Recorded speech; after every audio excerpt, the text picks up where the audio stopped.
తొలుత అవిఘ్నమస్తనుచు ధూర్జటి నందన నీకు మృక్కెదన్ ఫలితము సేయుమయ్యా నిన్ను ప్రార్థన చేసెద ఏకదంత నావల పలిచేతి ఘంటమున వాక్కున నెప్పుడు బాయకుండు మీ తలపున నిన్ను వేడెదను నా తలపున నిన్ను వేడెదను దైవగణాధిపలోకనాయక నారాయణం నమస్కృత్య నరం చైవ నరోత్తమం దేవీం సరస్వతీం వ్యాసం తతో జయముదీరయేత్ సచ్చిదానందరూపాం తాం గాయత్రీ ప్రతిపాదితాం నమామి హ్రీమయీం దేవీం ధియో నః ప్రచోదయాత్. ఆపదామపహర్తారం దాతారం సర్వసంపదాం లోకాభిరామం శ్రీరామం భూయో భూయో నమామ్యహం. సర్వజీవ హృదంతర్యామి, సర్వజీవులయందు సాక్షి మాత్రంగా ఉండి చైతన్యాన్ని కలిగిస్తూ ఉన్నటువంటి దేవీ భాగవతానికి అధిష్టాన దేవత అయినటువంటి ఆ జగదంబ యొక్క దివ్య చరణార విందాలకు సభక్తికంగా నమస్కారాలు సమర్పించుకుంటూ, మహర్షుల మనకి అందించినటువంటి వాంగ్మయంతో నాకు ఏర్పడినటువంటి కొద్దిపాటి పరిచయాన్ని పురస్కరించుకొని నేను మహాత్ములైనటువంటి గురువుల నుంచి గ్రహించినటువంటి జ్ఞానాన్ని పురస్కరించుకొని ఈరోజు 42వ రోజు ప్రవచనాన్ని మీతో పంచుకునే ప్రయత్నం చేస్తాను. 41 భాగాలు పూర్తి చేసుకున్నాం. 41వ భాగంలో మనం సదాచార ప్రకరణం మొదలు పెట్టుకున్నాం. దాంట్లో రుద్రాక్ష మహిమ చెప్పుకున్నాం, భస్మధారణ గురించి చెప్పుకుంటున్నాం.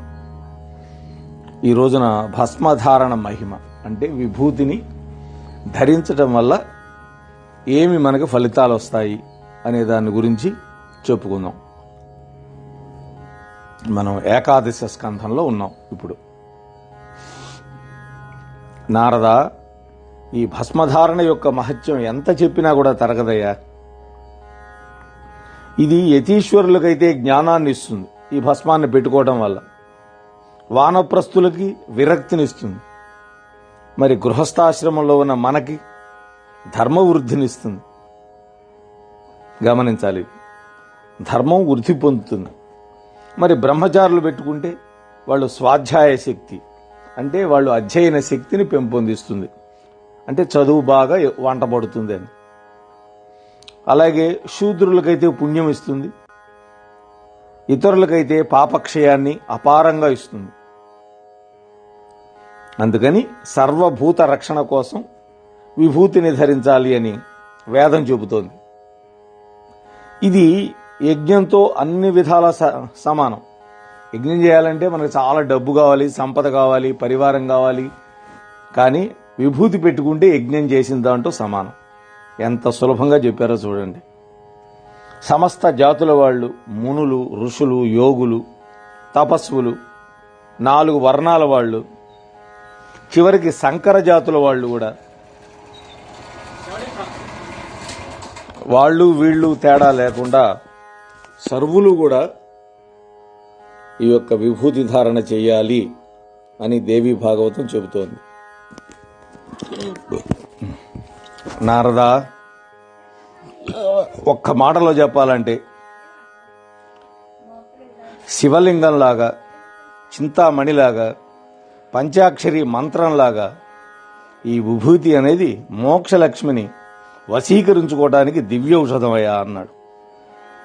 కాబట్టి మహాత్ములందరూ భస్మధారణ చేసిన వాళ్లే, చేస్తున్న వాళ్లే, చేయవలసిన వాళ్లే అన్నాడు. విభూతి ధరిస్తే మూర్ఖుడు కూడా పండితుడవుతాడు. అలాగే విభూతి కనుక ధరించి వస్తే వాడు మూర్ఖుడే అయినా కూడా వాడు పండితుడుగా భావించాంగా, అందుకని అతనికి భోజనం పెట్టాలి. వాడు గనక భుజించి వెళితే పార్వతీ పరమేశ్వరులు వచ్చి భోజనం చేసి వెళ్ళినట్టే మన ఇంట్లో. భస్మధారిని అనుసరించిన, స్తోత్రం చేసిన, శ్రద్ధగా సేవ చేసిన పాపాలన్నీ తొలగిపోతాయి. అలాగే ఈ త్రిపుండ్రధారికి, త్రిపుండ్రములు అంటే 3 గీతలే త్రిపుండ్రాలు, భిక్ష కనుక వేస్తే సర్వ వేదాలు చదివినంత, అలాగే సకల సత్కర్మలు అనుష్ఠానం చేసినంత పుణ్యం వస్తుంది. నిత్యము శిరస్సున విభూతిని ధరించేవాడుంటే వాడు అడవుల్లో ఉన్నా కూడా అది కాశీక్షేత్రమే అవుతుంది వాడి పాలిట. అలాగే వాడు శివ సంతతితో సమానుడు అవుతాడు. శివుడికి 2 కొడుకులు ఉన్నారు కదా, సుబ్రహ్మణ్యుడు, గణపతి, వాళ్ళతో సమానుడు అవుతాడు. అలాగే పూజనీయుడు అవుతాడు. 100 యజ్ఞాలు చేసిన వాళ్ళు కూడా వెళ్లే లోకాలకు ఈ విభూతి ధరించిన వాడు వెళ్తాడు. అనుకోకుండా విభూతి ఒంటికి తగిలిన, వినోదంగా ధరించిన, లేదు భయపడి పెట్టుకున్న వాడు శివుడితో సమానుడవుతాడు, పూజనీయుడవుతాడు. అలాగే దానం, యజ్ఞం, తపస్సు, తీర్థయాత్రలకు అందనటువంటి పుణ్యం విభూతి ధారణతో వచ్చి ఒడిలో పడుతుంది. ఎంత సులభమో చూడండి. అలాగే శివుడు త్రిపుండ్రాలు పెట్టుకున్నటువంటి వాళ్ళని తన వాళ్ళుగా భావిస్తాడు.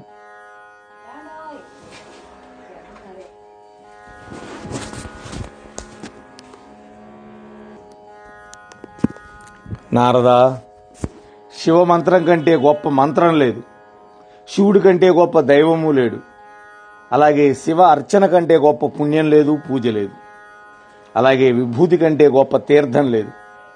ఈ విభూతి సర్వ దుఃఖాలను విధ్వంసం చేస్తుంది, సర్వ పాపాల నుంచి మనల్ని రక్షిస్తుంది.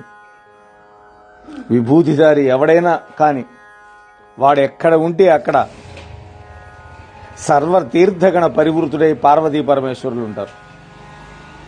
పంచాక్షరి శివమంత్రం పరిపూతమైనటువంటి ఈ విభూతిని, అంటే ఓం నమ శివాయ అని అంటూ గనక విభూతి తయారు చేసుకున్నాం, లేదు విభూతిని ధరించిన శివుడు కోరి అలంకరించుకునే ఈ భస్మాన్ని నుదుట త్రిపుండ్రాలుగా ధరిస్తే చాలు, అక్కడ బ్రహ్మదేవుడు రాసిన చెడు రాతలు కూడా తొలగిపోతాయి. చూడండి, బ్రహ్మ రాతని మార్చగలిగేది బ్రహ్మ ఎక్కడ రాసేది? మన నుదుటి మీద. అందుకని మన నుదుటి మీద కనుక ఈ త్రిపుండ్రాలు కనుక ధరిస్తే అప్పుడు బ్రహ్మరాత కూడా మారిపోతుంది. ఏదైనా చెడు ఉంటే మన యొక్క యోగంలో అది కూడా తొలగిపోతుంది. నారద, విభూతిని పూసుకున్నటువంటి వాడికి ధనం గనక దానం చేస్తే ఆ దాత చేసుకున్న పాపాలన్నీ పోతాయి. అందువల్ల అందరూ దీన్ని అలంకరించుకోవడం శ్రేయస్కరం. అందరూ అంటే దీంట్లోకి మగ, ఆడ అందరూ వస్తారు. గమనించండి. తమిళనాడులో గనక చూస్తే నేను అప్పుడప్పుడు వెళ్ళినప్పుడు ఉదయాన్నే ఈ లోకల్ ట్రైన్ ఎక్కుతాం మా సిస్టర్ వాళ్ళ ఇంటికి వెళ్ళడానికి. అప్పుడు చూస్తే అది సుమారు 6 గంటల లోపే ఎంతోమంది ఉద్యోగాలకు వెళ్లే మహిళలు చక్కగా వాళ్ళు కుంకుమ పెట్టుకుంటారు, పైన విభూతి గీత వేలుతోటి పెట్టుకొని లేకుండా బయటికి వెళ్ళరు. వాళ్ళు మగవాళ్ళు అయితే విభూతి పూసుకోకుండా బయటికి వెళ్ళరు. అంత ఎక్కువ ఉంటుంది అక్కడ తమిళనాడులో అయితే ఆ సంప్రదాయం. సరే, నేను కూడా పెద్దలు చెప్పిన పద్ధతిలో స్నానం చేయంగానే చక్కగా విభూతి 3 పుండ్రాలే కాకుండా పొట్టకి, హృదయానికి, 2 భుజాలకి ధరించి అప్పుడు సింధూరం పెట్టుకొని అప్పుడు పూజాధికాలు మొదలు పెడతా, స్తోత్ర పారాయణం కానీ ఇవన్నీ కూడా. కాబట్టి అలా గనక చేసుకుంటే, అంటే నుదుట విభూతి ఉన్న ముఖం చూస్తే శుభం జరుగుతుంది. అందుకని చెబుతున్నాను నేను ఇవన్నీ కూడా. అలాగే భస్మాన్ని ధరించినటువంటి వాళ్ళకి అభక్ష్య భక్షణ దోషాలు ఉండవు. అంటే తినకూడనిది తిన్నా కూడా పొరపాటున ఒక్కోసారి మనం ప్రయాణంలో ఉంటాం, మనకి ఏం దొరకదు, ఆ దొరికిందే తినాలి. అది మనం తినకూడని పదార్థం అయినా తిన్నా కూడా ఆ భస్మ ధరించినందువల్ల ఆ దోషం అంటదు. అలాగే జలస్నానం చేసినా కూడా భస్మస్నానం కూడా చేస్తేనే బ్రహ్మచారులు గాని, గృహస్థులు గాని, వానప్రస్థులు గాని సర్వ పాప వినిర్ముక్తులు అవుతారు, సద్గతి పొందగలుగుతారు. అలాగే నీటి స్నానం కంటే కూడా భస్మ స్నానమే ఉత్తమోత్తమం అంటున్నాడు. ఎందుకంటే తడి ఆరిపోతుంది కాసేపటికి. అదే కాకుండా నీటి స్నానం అనేది ప్రకృతి సిద్ధం. ప్రకృతి అంటే ఏంటి? మనం బంధించేదంటే పెద్దలు అంటారు. కనుక ప్రకృతి బంధ విమోచనం కోసం మనం ఏం చేయాలి? నీటి స్నానం చేసిన తర్వాత భస్మ స్నానం, భస్మాన్ని ఒంటి మీద పూసుకోవటమే భస్మ స్నానం. కనీసం 5 స్థానాల్లో, నుదుటిన, హృదయానికి, అలాగే పొట్ట దగ్గర, 2 భుజాలకి గనక పూసుకుంటే చాలు, అదే భస్మ స్నానం అవుతుంది. అందువల్ల సకల దేవతలు కూడా రక్షణ కోరుకుంటారు, పవిత్రత కోరుకొని, మంగళం కోరుకొని ఈ విభూతిని ఆదిపరాశక్తి కూడా ప్రేమగా కానుగ్గా అందించారు దేవతలంతా. భస్మ స్నానం కూడా చేస్తే బ్రహ్మలోకంలో శాశ్వతంగా ఉండిపోతాడు మామూలు స్నానంతో పాటు. అలాగే లలాట లిఖితమైనటువంటి బ్రహ్మరాతలో కూడా పనికిరాని వాటన్నిటినీ, మనకి హాని కలిగించే వాటన్నిటినీ తుడిచేసే శక్తి ఈ 3 పుండ్రాలకు ఉంది. ఆ శక్తి బ్రహ్మ కూడా లేదు, కానీ విభూతికి ఉన్నది. గుండెల మీద గనక రాసుకుంటే మనస్సు చేసే పాపాలన్నీ పోతాయి. బొడ్డు దగ్గర గనక రాసుకుంటే మర్మాంగం చేసిన పాపాలు పోతాయి. చూడండి, అసలు శరీరంలో ఎక్కడ దాల్చినా శ్రేయస్కరమే. 3 రేఖలుగా గనక ధరిస్తే త్రిమూర్తులను ధరించినట్టే, 3 గుణాలను ధరించినట్టే, 3 లోకాలను ధరించినట్టే. మరి ఒళ్ళంతా బూడిద పూసుకుంటే? మనం హిమవత పర్వత ప్రాంతాలకి వెళ్తే అక్కడ అఘోరాలను ఉంటారు, వాళ్ళు ఎప్పుడు భస్మం ధరించి ఉంటారు ఒళ్ళంతా. వాళ్ళకి ఎంత వయసు కూడా ఎవరికి తెలియదు. అలాంటి వాళ్ళు సర్వపాప విముక్తులై సరాసరి మోక్షమే పొందుతారు, ఇక జన్మలు ఉండవు వాళ్ళకి. అలాగే భూత ప్రేత పిశాచ రోగాలు ఉంటాయే, దుస్సహమైన రోగాలు ఉంటాయి, కొన్ని తగ్గనటువంటివి ఉంటాయి.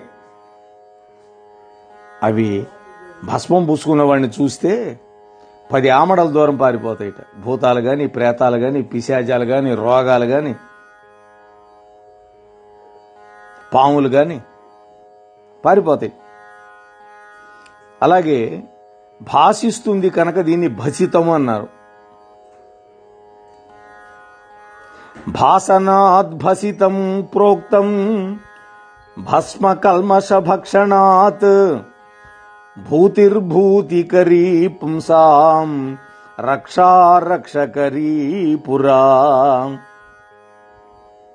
అంటే బాగా ప్రకాశిస్తుంది. భసితము అంటే ప్రకాశించటం, భా అంటే కాంతి అని, అందుకని దీన్ని భసితము అన్నారు. కల్మషాలన్నింటినీ భక్షిస్తుంది, అందుకని భస్మం అన్నారు. అలాగే ఐశ్వర్యం ఇస్తుంది కాబట్టి విభూతి అన్నారు. అందుకని మనకు భగవద్గీతలో కూడా విభూతి యోగం ఉంది. ఐశ్వర్య ప్రదాత అని అర్థం అన్నమాట. అలాగే రక్షణ ఇస్తుంది కనుక దీన్ని రక్ష అని కూడా పేర్లు ఉన్నాయి. రక్ష, రక్షకరి. త్రిపుండ్రాలను చూస్తే చాలు, చెప్పుకున్నాగా భూత ప్రేత పిశాచాలన్నీ పలాయనం చిత్తగిస్తే అంతరించిపోతాయి. అందుకనే కనీసం ప్రాణ అవసాన కాలంలోనైనా భస్మస్నానం చేసిన పాపాలు తొలగిపోయి పుణ్యలోకానికి చేరుకుంటారన్నారు. వాడి జీవితం అంతా భస్మం రాసుకోపోయినా శవానికి స్నానం చేయించి దానికి భస్మం పూయిస్తారు ఒళ్ళంతా. ఆ బ్రహ్మ వచ్చినత్వం. ఎందుకని? అప్పుడైనా వీడికి ఆ పాపాలన్నీ పోతాయని. బా, ఏమి సంస్కృతి మంది, ఎంత వెసులుబాటు ఇచ్చిందో చూడండి. అందుకని ఏం చేయాలి? బతికొండగానే రాసుకుందాం. ఆయుర్దాయం కావాలన్నా, మనకి విద్య కావాలన్నా, చివరికి మోక్షమే కావాలన్నా కూడా మనకి శరణ్యం ఏమిటి అంటే భస్మధారణే. కేవలం జలస్నానం చేస్తే ఏమవుతుంది? శరీరం మీద ఉండే మలినాలు మాత్రం పోతాయి, మురికిపోతుంది. కానీ విభూతి స్నానం చేస్తే బాహ్యమైన అభ్యంతరమైనటువంటి, అభ్యంతరం అంటే లోపల, బాహ్యం అంటే బయట, బయట లోపలి ఈ రెండు మలినాలు తొలగిస్తుంది. లోపల మలినాలు స్నానం తొలగించలేదు, కానీ భస్మం అంతఃశుద్ధి బహిశుద్ధి ఈ రెండు ఇస్తుంది. కనుక ఒక్కొక్కసారి కుదరకపోతే జలస్నానం చేయకపోయినా పర్వాలేదు, భస్మ స్నానం చేయాలి. రైళ్లు పోతుంటాం, ఒక్కోసారి 30 గంటల ప్రయాణం ఉంటుంది ఈ కాశీ ఢిల్లీ ఇట్లాంటి పోయే రైళ్లలో. మరి ఆ సమయంలో స్నానం చేయడానికి అవకాశం ఉండదు. అటువంటిప్పుడు అంత విభూతి చల్లుకుంటే స్నానం చేసినట్టే. ఈ విభూతి లేకపోతే పవిత్రత లేదు మనిషికి. అలాగే మనం పూజ చేయడానికి కూర్చుంటాం, లేదు వ్రతాలు చేయటానికి కూర్చుంటాం, దేవకార్యాలు.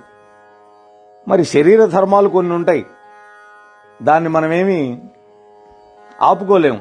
అపానవాయువు రావచ్చు, ఆవులింతలు రావచ్చు, దగ్గు రావచ్చు, తుమ్ములు రావచ్చు, ఒక్కోసారి శ్లేష్మం వస్తుంది.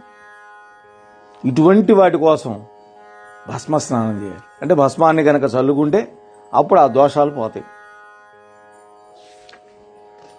నారద, ఈ భస్మ స్నాన మహత్యం గురించి ఇప్పటికి ఒక్క వంతు మాత్రమే చెప్పాను, ఇంకా చాలా ఉందయ్యా అన్నాడు. బ్రాహ్మణ క్షత్రియ వైశ్యులకు ఉపనయనం అనేది ఉంది, కనుకనే వీళ్ళని ద్విజులు అంటారు. అంటే 2 జన్మలు బ్రహ్మచర్యంలో, అంటే పుట్టినప్పటి నుంచి ఉపనయనం కాకముందు ఒక జన్మ, ఉపనయనం అయిన తర్వాత మరొక జన్మ, అందుకనే ద్విజులు అంటారు వాళ్ళని. కాబట్టి ఈ ఉపనయన సంస్కారం పొందిన వాళ్ళందరూ కూడా తప్పకుండా విభూతి త్రిపుండ్ర ధారణ చేయాల్సిందే. ఇది లేకుండా గాయత్రి మంత్రాన్ని ఉపదేశించడం కానీ స్వీకరించడం కానీ అధికారం ఉండదు. కనుక మర్చిపోకుండా విభూతి పెట్టుకునే గాయత్రి జపం చేయాలి. విభూతి రేఖలే ద్విజత్వానికి చిహ్నాలు. నొసట విభూతి లేకుండా ఏది తిన్నా కూడా నరకానికి పోతాడు. అలాగే శూన్య లలాటంతో, అంటే విభూతి రేఖలు లేనటువంటి లలాటంతో శివ పూజ చేసినా అది వ్యర్థం. విభూతి పెట్టుకోకుండా శివుడికి బంగారం తులాభారం చేసినా కూడా ఫలితం దక్కదు. అలాగే విభూతి పెట్టుకొనే ఏ దైవ కార్యమైనా చెయ్యాలి.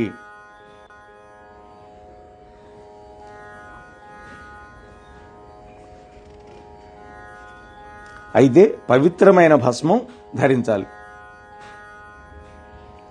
ఇది గుర్తుపెట్టుకోవాలి. మరి మనకు ఎక్కడ దొరుకుతుంది అనంటే, మనం పుణ్యక్షేత్రాలకు వెళతాం, శైవక్షేత్రాలకి. అక్కడ ఆ దేవస్థానం వాళ్ళ స్టాల్స్లో ఉంటుంది. అక్కడ మనం కొనుక్కుంటే ఏమవుతుంది, ఏదైనా దోషం ఉన్నా ఆ క్షేత్రంలో కొనుక్కున్నాం కాబట్టి అది పవిత్రమే. అందుకని అలాంటి విభూతి తెచ్చుకొని మన ఇంట్లో పెట్టుకుంటే ఎన్నో రోజులు వస్తుంది ఒక ప్యాకెట్ తెచ్చుకుంటే. అలాగే మరొక అద్భుతమైనటువంటి కథ కూడా మనకి చెప్తున్నాడు విభూతి మహిమ గురించి. దుర్వాస మహర్షి యొక్క కథ ఉంది ఇక్కడ. నారద, ఒకప్పుడు దుర్వాస మహర్షి శరీరం నిండా విభూతి అలంకరించుకొని మెడలో రుద్రాక్ష మాలికలు ధరించి పితృలోకానికి వెళ్ళాడు. అక్కడ శివ, శంకర, సర్వాత్మక, జగన్మాత, జగదంబిక అంటూ పార్వతీ పరమేశ్వరుల యొక్క నామాలను బిగ్గరగా జపిస్తూ వెళ్ళాడు. చూశారు, అందుకని మనం ఏ గుడికి వెళ్ళినా, ఏ క్షేత్రానికి వెళ్ళినా, ఆ క్షేత్రంలో ఎవరు పరివేష్టించి ఉన్నారో ఆ నామాన్ని జపించుకుంటే చాలు. సరే, అక్కడ వెంటనే పితృదేవతలు ఎదురుగా వచ్చారు. మహాత్ముడు, సాక్షాత్తు ఈశ్వరాంశ సంభూతుడైన అత్రి అనసూయలకు పుత్రుడుగా పుట్టాడు. ఆ రుద్రుడి యొక్క అనుగ్రహంతో తీసుకువెళ్లారు. అతిథి మర్యాదలన్నీ చేసి సముచితమైన ఆసనం మీద కూర్చోబెట్టారు ఆయన్ని. కుశల ప్రశ్నలైన చాలాసేపు గడిపారు. అంతలోకే సమీపంలో ఉన్న ఒక కుంభీపాక నరకం ఉంది, ఆ పితృలోకంలో, ఆ దగ్గరలో. అంటే నరకానికి దగ్గరే ఉంటుంది ఈ పితృలోకం, దక్షిణం వైపు. అక్కడ నరక కోపం నుంచి ఆర్తనాదాలు, హాహాకారాలు హృదయ విదారకంగా వినపడ్డాయి. దుర్వాసుడి మనస్సు కలతపడింది. ఎవరివి ఈ అరుపులు, ఈ ఆర్తనాదాలు ఎవరు అని ప్రశ్నించాడు ఆ పితృదేవతలను. వాళ్ళు అన్నారు, ఓ మునీశ్వర, ఇక్కడికి దగ్గరలోనే యమలోకం ఉంది. అక్కడ పాపాత్ముల్ని శిక్షించడానికి యమధర్మరాజు ఉన్నాడయ్యా, మీకు తెలిసిందే కదా. ఆ యమలోకంలో 86 నరకోపాలున్నాయి. వాటన్నిటిలోకి కుంభీపాకం అనే కోపం అత్యంత భయంకరమైంది. అక్కడ మహాపాపులను తెచ్చి అందులో పడేసి యమదూతలు ఘోరాతి ఘోరంగా శిక్షలు వేస్తారు. శివద్రోహులు, దేవీ నిందకులు, విష్ణుద్రోహులు, వేదనింద చేసేవాళ్లు, సూర్య గణేశ నిందకులు, కామాచారులు, మాతృ పితృ గురు జ్యేష్ఠభ్రాత పురాణ స్మృతి నిందకులు. చూడండి, అమ్మని తిట్టేవాళ్ళు, తండ్రిని తిట్టేవాళ్ళు, గురువుని తిట్టేవాళ్ళు, పెద్దన్నయ్య జ్యేష్ఠభ్రాత పితృసమహ అన్నది కదా శాస్త్రం. అలాగే కొంతమంది పురాణాలను తిడుతుంటారు, వేదాన్ని తిడుతుంటారు.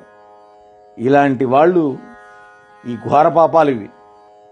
అలాగే ధర్మం తప్పిన వాళ్ళు ఈ కుంభీపాక కొండంలో పడి ఆ యమదూతలు పెట్టే బాధలు భరించలేక కుయ్యో మర్రోమని దిక్కులు పిక్కటిల్లేలాగా రోధిస్తూ ఉంటారు. ఈ హాహాకారాలు మేము రోజు వినేవే. రోజు వినేవాడికి ఏముంది, రోజు చచ్చేవాడి కోసం ఎవడు ఏడుస్తాడనే ఒక సామెత కూడా ఉంది. అందుకని మాకు అలవాటైపోయింది ఇవన్నీ. కానీ మహర్షి వీటిని ఎవరైనా ఒక్కసారి వింటే చాలు వైరాగ్యం పుడుతుంది. ఎందుకని? ఆ వైరాగ్యం వల్ల ఎటువంటి పాపాలు చేయకుండా ఉంటాడని. వెంటనే దుర్వాసుడు చటుక్కున లేచాడు, గబగబా నడుచుకుంటూ వెళ్ళాడు. అదేంటో చూద్దామనిపించి ఆ నరక కూపం దగ్గరికి వెళ్ళాడు. ఆ గట్టు నిలబడి తల వంచి కూపంలోకి చూశాడు, ఆ బావిలోకి చూశాడు. అంతే, హాహాకారాలు ఒక్కసారిగా మాయమైపోయినాయి. ఆశ్చర్యం. అక్కడ హవ్వాకారాలు మొదలైనవి, అంటే నవ్వులు వచ్చినాయి. ఆనందంతో వచ్చే నవ్వులు, కేరింతలు కొడుతున్నారు, ఆడుతున్నారు, పాడుతున్నారు. పట్టరాని సుఖమేదో వాళ్ళకు వచ్చింది, అనుభవిస్తున్నట్టుగా పరస్పరం ఆనందపరుచుకుంటున్నారు. స్వర్గం కంటే అధిక సుఖం ఇదే అని వాళ్ళకు అనిపించింది. కానీ మునీశ్వరుడు విన్నది వేరు, అక్కడ చూస్తున్నది వేరు. చూడండి, మునికి ఏం చెప్పారు వాళ్ళు? మహాభయంకరమైన నరకం, యమదూతలు పెట్టే బాధలు పడలేక నానా హైరానా పడుతుంటారు, బాధలు పడుతుంటారని చెప్పాడు కదా.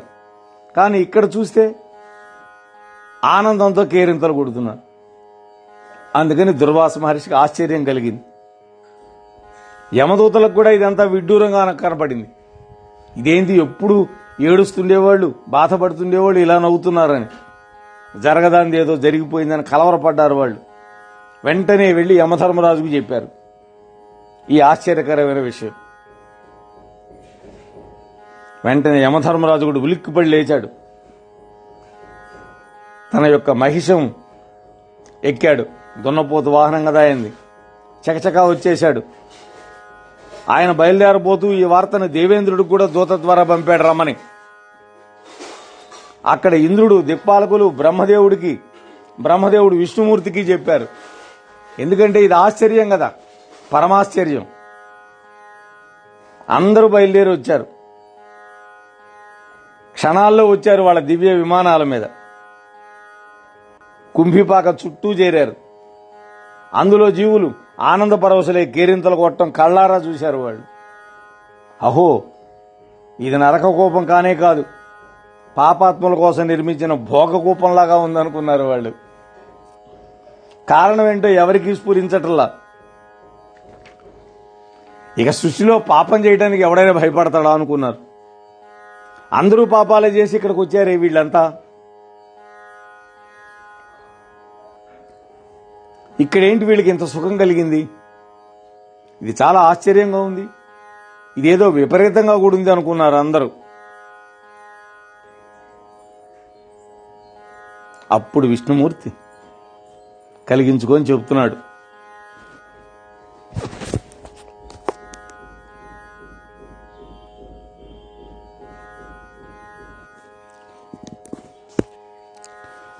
అప్పుడు విష్ణుమూర్తి బ్రహ్మ, దేవేంద్ర, యమధర్మరాజులతో చర్చించాడు. కారణం అంతుపట్టల ఆయనకు కూడా. క్షణంలో ఇంత మార్పు ఎలా జరిగిందో తెలియలే. సరే, అందరూ అనుకున్నారు సదాశివుణ్ణి అడుగుదామని. అందరూ కలిసి ఆ దిక్పాలకులందరినీ వెంట పెట్టుకొని, దేవముఖ్యుల్ని వెంట పెట్టుకొని కైలాసానికి వెళ్ళాడు విష్ణువు.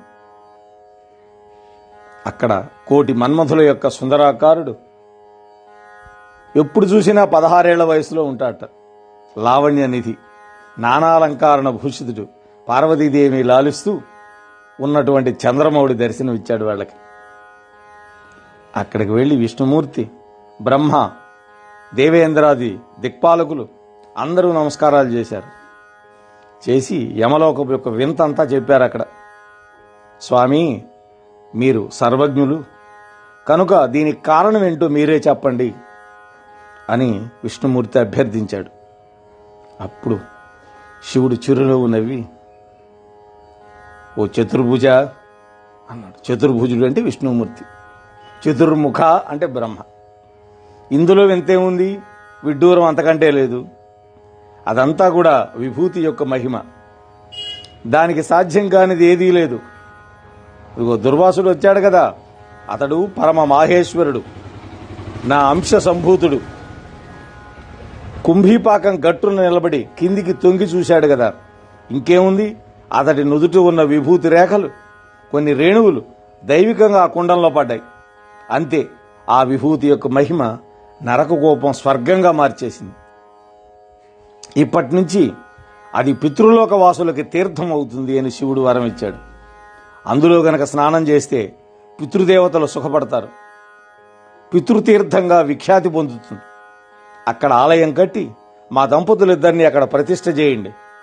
అక్కడ మేము పితృీశ్వరులుగా అక్కడ మేము కొలువై ఉంటాం. పితృలోక వాసులందరి యొక్క పూజలు అందుకుంటాం.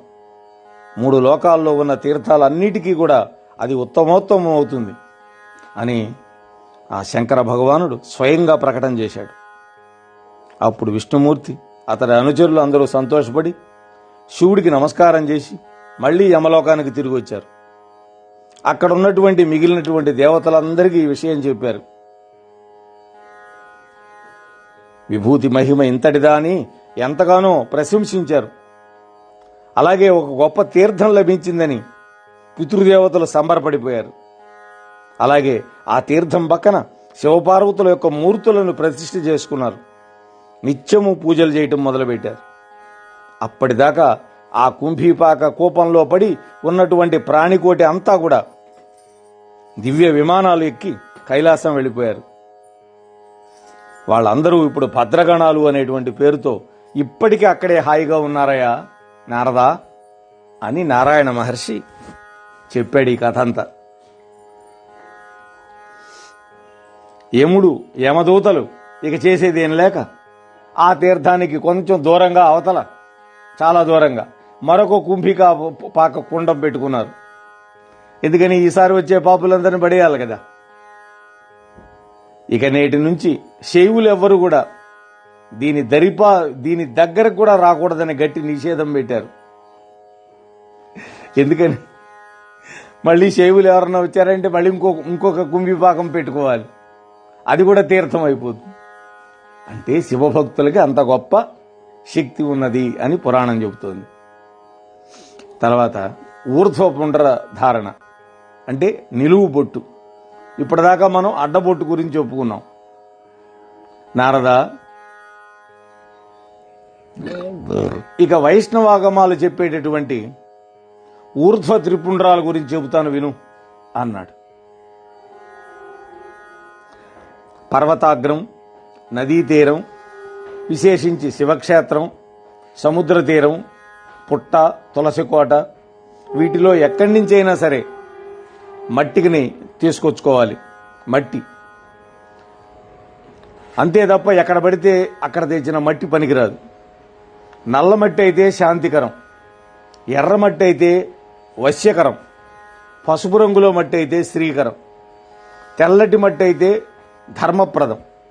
ఈ మట్టిని బొటన వేలుతో ఊర్ధ్వపుండ్రంగా పెట్టుకుంటే పుష్టికరం, నడిమి వేలుతో గనక పెట్టుకుంటే ఆయుష్మంతం, అనామికతో గనక పెట్టుకుంటే భుక్తిదాయకం.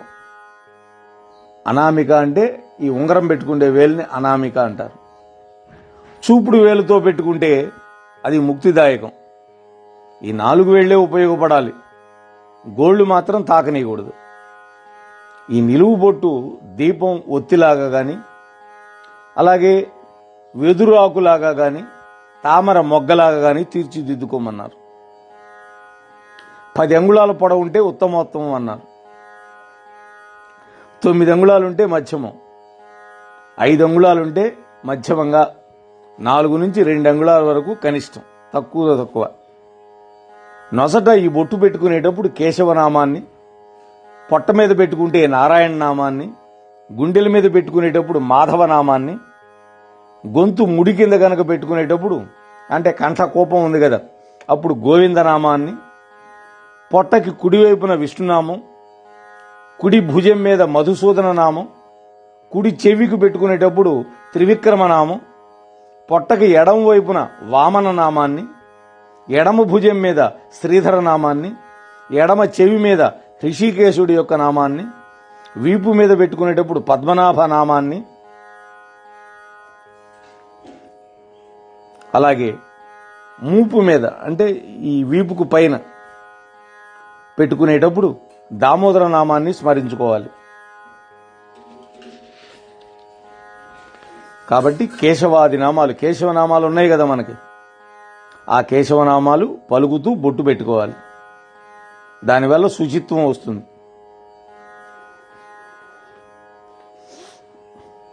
అని మనకి ఈ త్రిపుండ్ర ధారణ విషయంలో చెప్పారు. తరువాత సంధ్యోపాసన విధి విధానాలు కూడా మనకి చెప్పారు నారాయణ మహర్షి ఈ యొక్క సదాచార ప్రకరణంలో. నారద, బొట్టు పెట్టుకోవడం అయిన తర్వాత చేయవలసింది ఏంటంటే సంధ్యోపాసన. సంధ్య అంటే సూర్యుడి యొక్క ఉపాసన, అంటే 3 సంధ్యల్లో చేస్తాం కాబట్టి సంధ్యోపాసన. నక్షత్రాలు ఉండంగానే చేస్తే ప్రాతఃసంధ్య, సూర్యుడు ఆకాశంలో నట్ట నడిమికి చేరుకున్నప్పుడు చేస్తే మాధ్యాహ్నిక సంధ్య అంటారు, సూర్యుడు అస్తమించబోయే సమయంలో సాయం సంధ్య అంటారు. అలాగే ఈ సంధ్యావందనం కనుక ఇంట్లో చేసుకుంటే అది సాధారణం, గోశాలలో చేస్తే మధ్యమం, నదీ తీరంలో కానీ దేవాలయంలో కానీ చేసుకుంటే అది ఉత్తమం. బ్రహ్మాది దేవతలు కూడా సంధ్యా సమయంలో వేదస్వరూపిణి అయినటువంటి గాయత్రీదేవిని ధ్యానిస్తారు, జపిస్తారు. వేదాలు కూడా నిత్యం జపిస్తాయి. మోహనవాణి తెలుగు పోడ్కాస్ట్ ఛానల్ని లైక్, షేర్, సబ్స్క్రైబ్ చేయండి. ప్రక్కనున్న గంటను మ్రోగించండి.